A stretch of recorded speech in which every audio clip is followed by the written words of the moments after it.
L'épisode commence avec Niro debout dans son bureau, plongé dans ses pensées. Sagar et Pulki entrent dans la pièce, et Sagar s'adresse à son père. « Papa, est-ce que tu… » Niro l'interrompt, la voix pleine d'émotion. « Oui. Oui, j'étais très amoureux de Ra. Mais ensuite, elle a trahi ma confiance. Je ne sais rien de sa fille, Zoya. Ra m'a dit qu'elle m'avait écrit de nombreuses lettres, mais tout cela, ce ne sont que des mensonges. Tout cela n'est pas vrai, je le sais. Ce qui me surprend encore plus, c'est qu'après toutes ces années, elle ressente le besoin de me mentir ainsi. » Niro continue, tentant de convaincre ses fils. « Sagar, Pulki, croyez-moi, toute cette histoire appartient au passé. Je l'ai oublié depuis longtemps. Je n'ai jamais laissé mon passé interférer avec ma relation avec votre mère, ni hier, ni aujourd'hui. Je lui ai toujours été loyal et fidèle. Je n'ai jamais trahi votre mère, ni donné l'occasion qu'elle ait à se plaindre. » Sagar, avec compassion, rassure son père. « Papa, nous le savons. Fais-nous confiance. Nous ne permettrons jamais à qui que ce soit de créer des problèmes dans notre famille. C'est une promesse. » Au même moment, Madhvi entre dans la pièce et remarque l'atmosphère tendue. « Sagar ? Pulki ? Pourquoi est-ce si sombre ici ? Que faites-vous là ? Qu'y a-t-il ? » Sagar, essayant d'alléger l'atmosphère, plaisante. « Maman, en fait, personne ne s'occupe de la maison comme il le faudrait quand tu n'es pas là. Il suffit que tu t'absentes quelques heures, et regarde, notre vie sombre dans l'obscurité complète, pas vrai papa ? » Madhvi, intrigué par le ton léger de son fils, demande avec un sourire. « Que se passe-t-il ? Pourquoi es-tu si gentil aujourd'hui ? » Pulki, entrant dans la plaisanterie, ajoute. « Mais non, aucune raison particulière. Pourquoi les femmes pensent-elles qu'elles sont les seules à avoir des sentiments ?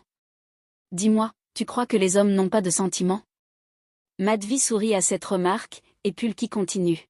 « Alors, qu'est-ce que tu rapportes du marché ? » Madhvi, amusé par la question, répond. « Eh bien, nous étions chez le couturier, et nous avons acheté des légumes et du fromage blanc au marché. » Pulki, enthousiaste, dit à sa mère. « Ah, super ! Du fromage blanc ? Alors, prépare-nous-en pour le déjeuner demain. » Puis, se tournant vers Supriya, il ajoute.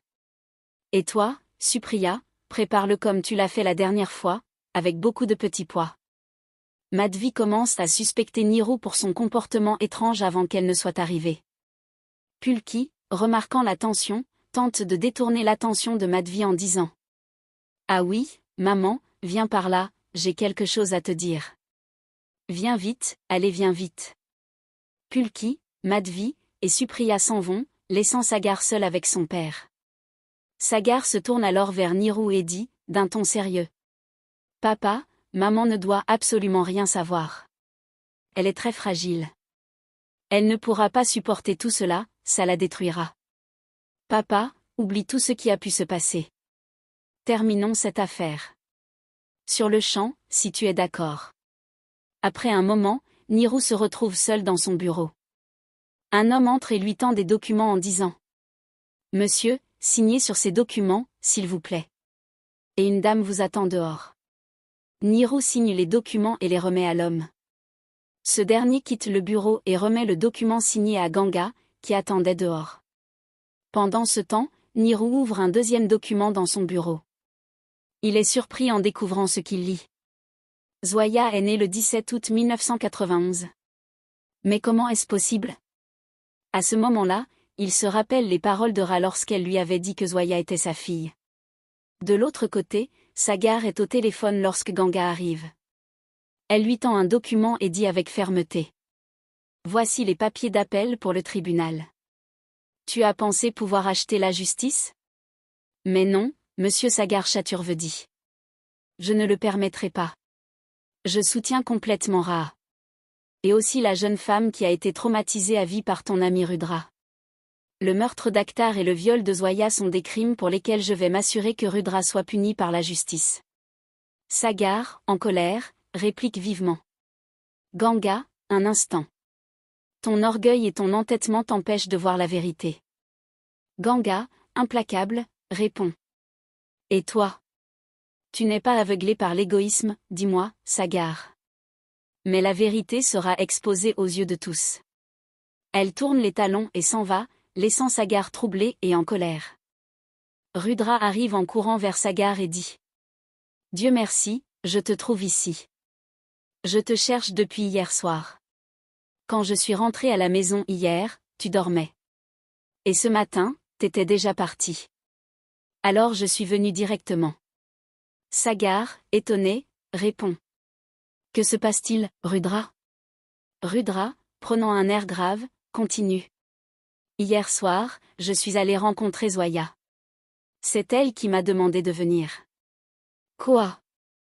Et ensuite, j'ai enregistré toute la conversation que nous avons eue tous les deux. Regarde ça. Rudra tend son téléphone à Sagar pour qu'il visionne l'enregistrement. Dans la vidéo, on entend Zoya dire. Il n'y a que toi qui peux me donner la vie de luxe que je veux. Tu es le seul qui peut accomplir tous mes désirs. Je t'aime vraiment, Rudra. Je t'avais pourtant bien dit. Sauvons-nous. Tous les deux, Rudra. Mais c'est toi qui n'as pas voulu m'écouter. Je t'ai dit la même chose dans l'entrepôt. De nous sauver tous les deux. Parce que je suis très amoureuse de toi, Rudra. Si tu acceptes de m'épouser et de faire de moi ta femme, je vais enlever toutes les charges que j'ai émises contre toi. Sagar, choqué par ce qu'il vient d'entendre, réagit vivement. Mais c'est quoi ça? Je n'arrive pas à croire que quelqu'un puisse tomber aussi bas. Quel genre de fille est Zoya? Elle a trompé son mari. Et Ganga, elle, soutient ce genre de fille. Elle ne voit pas la vérité, elle est aveuglée. Comment peut-elle être aussi naïve? C'est de la trahison. Rudra, essayant de calmer Sagar, répond. Mais non, Sagar. Je ne crois pas que Ganga soit au courant de la vérité. Tu as bien vu, non? Zoya est une vraie menteuse. Elle sait manipuler les gens. Elle a pris avantage de la gentillesse de Ganga. Parce que Ganga est quelqu'un de bon, elle croit que tout le monde est aussi honnête qu'elle. Elle fait confiance à Zoya, c'est tout. Sagar, encore hésitant, demande. Es-tu certain que ce soit vraiment le cas? Rudra, sûr de lui, répond. Je connais bien le caractère de Ganga. Et je connais aussi Zoya. Ganga ne soutiendrait jamais une injustice si elle connaissait la vérité. Zoya a profité d'elle, mais tôt ou tard, Ganga verra clair dans son jeu. Sagar, frustré par la situation, dit à Rudra. Ah, eh bien, si c'est vrai, alors nous devrions montrer cette vidéo à Ganga et tout lui raconter. Car elle va en Cour suprême pour faire appel. D'accord. Oh non. Si jamais nous montrons cette vidéo devant un tribunal, nous pourrons prouver la tromperie de Zoya, mais la carrière de Ganga va être détruite pour avoir soutenu Zoya. Rudra, je vais tout de suite appeler Ganga. Il sort son téléphone et compose le numéro de Ganga. Ganga voit l'appel mais hésite avant de décrocher, agacée par l'insistance de Sagar. Elle finit par répondre. Pourquoi m'appelles-tu ainsi sans arrêt, Sagar? Sagar, désespéré, lui dit. Ganga, écoute-moi un instant. Je dois te dire quelque chose d'important. Ganga, visiblement irrité, réplique.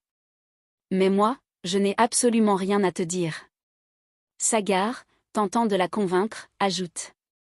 Allez, Ganga, rencontre-nous. Juste une fois, brièvement, s'il te plaît. Ganga, refusant de céder, répond sèchement. Je ne veux pas te rencontrer, Sagar. Puis elle raccroche brusquement. Rudra, perplexe, demande. Qu'est-ce qu'elle a dit? Sagar, visiblement inquiet, répond. Elle ne veut même pas m'écouter, Rudra. Je vais la rappeler à nouveau. Après un moment de réflexion, il poursuit. Ganga va se retrouver dans de gros problèmes si elle continue. Sans le savoir, elle soutient les mauvaises personnes.